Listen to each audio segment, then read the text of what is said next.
بسم اللہ الرحمن الرحیم۔ السلام علیکم۔ حضرت فروخ تابعین میں سے ہیں۔ مسجد میں نماز کرنے کے لیے آئے تو سنا کہ خطیب مسجد جہاد ترکستان کے لیے لوگوں کو شوق دلا رہے ہیں۔ یہ بھی اٹھے اور اپنے آپ کو پیش کر دیا۔ مجاہدین میں انہیں بھی شمار کر لیا گیا۔ تیاری کے لیے گھر آئے، بیوی امید سے تھی، کہنے لگی میں اس حال میں ہوں، آپ جا رہے ہیں، میں اکیلی ہوں، کیا بنے گا؟ فروخ کہنے لگے تو اور کچھ تیرے شکم میں ہے، اللہ کے سپرد کرتا ہوں۔ اس زمانے کی بیویاں ایسی تھیں جنہیں صبر کرنا بھی آتا تھا اور اللہ کے لیے اپنا حق معاف کرنا بھی آتا تھا۔ بیوی نے خوشی خوشی اللہ کی راہ میں نکلنے والے اس مسافر کو تیار کیا، گھوڑے پر زین رکھی، ذرہ لا کر دی اور پھر انہیں محبت سے بھرپور لہجے میں الوداع کہا۔ فروخ چلے گئے، پھر ان کا انتظار ہونے لگا۔ دن، ہفتے، مہینے اور سال گزرنے لگے لیکن فروخ نہ آئے۔ سورج چڑھتا ڈوب جاتا، کتنی بہاریں آئی اور کتنی بہار خزاں آ کے لوٹی، گرمی سردی سے اور سردی گرمی سے لوٹی لیکن فروخ نہ آئے۔ اس زمانے میں اسلامی فتوحات کا سلسلہ مسلسل جاری تھا، ایک مہم کے بعد دوسری، دوسری کے بعد تیسری اور تیسری کے بعد چوتھی، یہاں تک کہ فروخ کو ان مہموں میں لیتے لیتے پورے 27 برس گزر گئے۔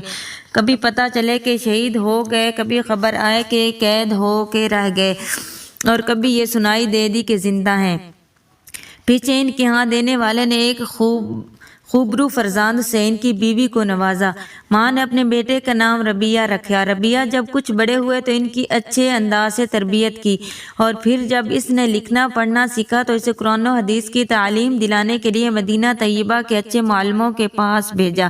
ان کی تربیت پر ماں نے سارا مال صرف کر دیا۔ ربیہ خود بڑے ہونہار طالب علم ثابت ہوئے اور پڑھ لکھ کر خوب مقام پایا۔ علوم، قرآن و حدیث، فقہ اور ادب سبھی میں اللہ نے انہیں کمال بخشا۔ پڑھنے کے بعد پڑھانا شروع کیا تو ان کا حلقہ درس بڑھتا چلا گیا اور یہاں تک کہ مسجد نبوی میں باقاعدہ سے علوم دینیا سے سیراب ہونے والے نوجوان طلباء کے علاوہ بہت سے کبیر السن لوگ بھی ان کے حلقہ تعلیم میں آئے اور علمی استفادہ کرتے۔ مدینہ اور گرد و نواح میں ان کا علمی چرچا عام تھا۔ پھر ایک روز رات کی کچھ ساعتیں گزری تھیں کہ ایک گھڑ سوار اپنے بوڑھے جسم پر تلوار سجائے، ہاتھ میں نیزہ تھامے اور مال غنیمت اپنے ساتھ گھوڑے پر لادے مدینہ منورہ میں داخل ہوا۔ اہل مدینہ کو اس حلیے پر کوئی حیرت نہ ہوئی کہ وہ دین کے مجاہدوں اور غازیوں کا مدینہ تھا۔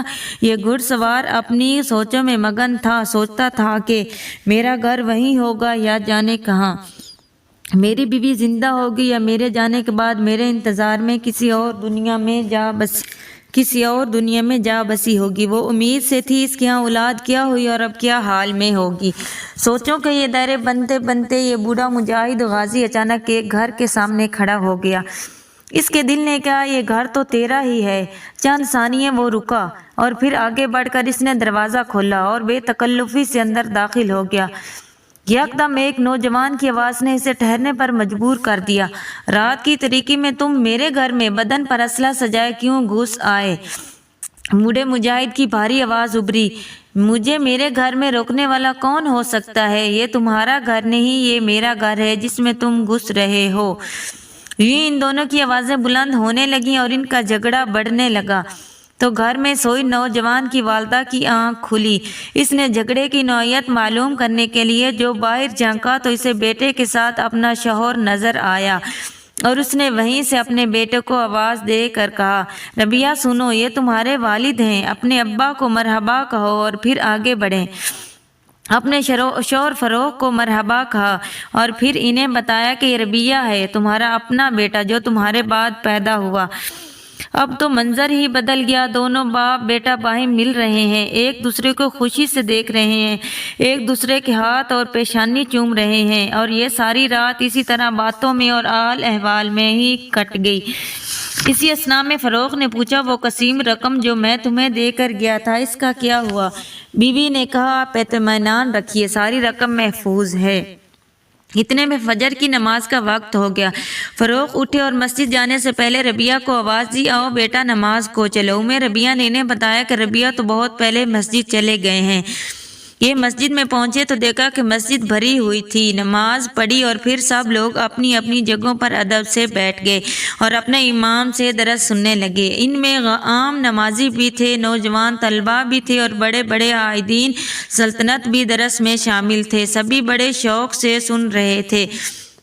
فروغ بھی اپنی جگہ بیٹھے یہ درس سن رہے تھے اور خوب محفوظ ہو رہے تھے، لیکن پہچان نہ سکے یہ کون بزرگ ہیں جو مسند درس پر بیٹھے ہیں، یہاں تک کہ درس ختم ہو گیا۔ فروغ نے اپنے پاس بیٹھنے والے سے پوچھا، درس دینے والے یہ رفیع المقام عالم کون تھے؟ اس نے حیران ہو کر کہا، سارا مدینہ ان کو جانتا ہے، آپ ان کو نہیں پہچانتے؟ یہ ہمارے امام ربیعہ ہیں۔ ان کا اصل نام تو ربیعہ ہے، لیکن دین کی فقاہت میں اللہ نے ان کو وہ مقام دیا جہاں کسی کو کوئی علمی مشکل پیش آئے وہ ان سے پوچھتے ہیں، انہی کی رائے کو اہمیت دی جاتی ہے، اسی وجہ سے لوگ انہیں ربیعہ کی بجائے ربیعہ اور رائے کہتے ہیں۔ فروغ نے کہا، لیکن تم نے مجھے ان کا نسب بن فلاں وغیرہ تو بتایا نہیں۔ تو اس شخص نے کہا، ہاں تو سنو، یہ ہیں فروغ کے بیٹے ربیعہ الرائے۔ یہ سنتے ہی بوڑھے فروغ کی آنکھوں سے آنسو چھلک پڑے۔ وہ دوسرا شخص نہ جانتا تھا کہ یہ آنسو کیوں بہہ رہے پڑے۔ پھر جلدی سے فروغ گھر آئے اور خوشی میں پھولے اپنی زوجہ سے کہنے لگے، میں نے آج تک اتنی عزت کسی کی نہیں دیکھی جس قدر ہمارے بیٹے ربیعہ کو اللہ تعالیٰ نے دی ہے۔ اللہ کا لاکھ لاکھ شکر ہے جس نے ہمارے بیٹوں کو اتنا بڑا مقام عطا فرما دیا۔ اور پھر اپنی زوجہ کا شکریہ ادا کرنا فروغ نے ضروری جانا کہ تمہاری اچھی تربیت نے آج مجھے یہ خوشی کا دن دکھایا ہے۔ بیوی نے کہا، آپ کو بیٹے کی عظمت شان پسند ہے یا وہ 3000 اشرفیاں جو آپ جاتے ہوئے چھوڑ کر گئے تھے؟ فروغ نے جواب دیا، باخدا 3000 اشرفیاں اس مرتبے اور شان کے سامنے کچھ حیثیت نہیں رکھتی۔ بیوی نے کہا، تو سن لیجئے، وہ ساری رقم میں نے اپنے بیٹے کی تعلیم و تربیت پر صرف کر ڈالی ہے۔